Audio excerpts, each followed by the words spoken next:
சிவாய நமக. தென்னாட்டுடைய சிவனையை போற்றி எந்நாட்டவருக்கும் இறைவா போற்றி. திருச்சிற்றம்பலம்.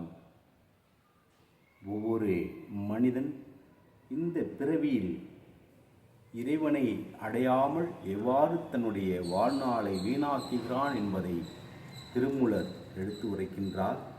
அந்த பாடல் வரிகளிலே, மண்ணொன்று கண்டேன் இருவகை பாத்திரம், தின்னின்று இருந்தேன் தீவினை சேர்ந்தது, விண்ணின்று நீர்விழியின் மீண்டும் மண்ணானார் போல் என்னின்று மாந்தரும் இறைக்கின்றவாறே என்ற அந்த திருமூலருடைய பாடல் வரிகள், குயவானவன் ஒரு மண்பாத்திரம் செய்கின்ற பொழுது எண்ணற்ற பாத்திரத்தை அவன் வடிவமைக்கின்றார்கள்.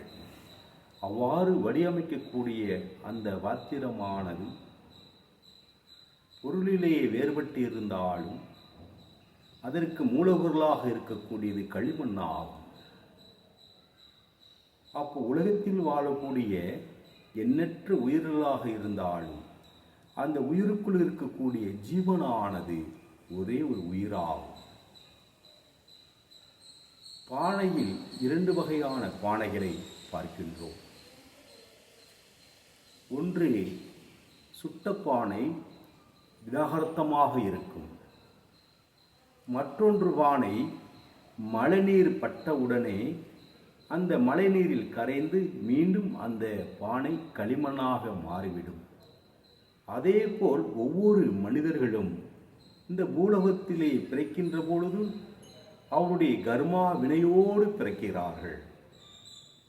அப்ப அந்த கர்மாவினையோடு பிறக்கக்கூடிய அந்த மனிதர்கள் இறைவனை நாடி, இறைவனை தேடி, இறைநாமத்தோடு வாழ்கின்ற சமயத்தில் சுட்ட பானையை போல் ஒவ்வொருடைய ஆன்மாவானதும் திடாகர்த்தமாக இருக்கக்கூடிய செயலாகும்.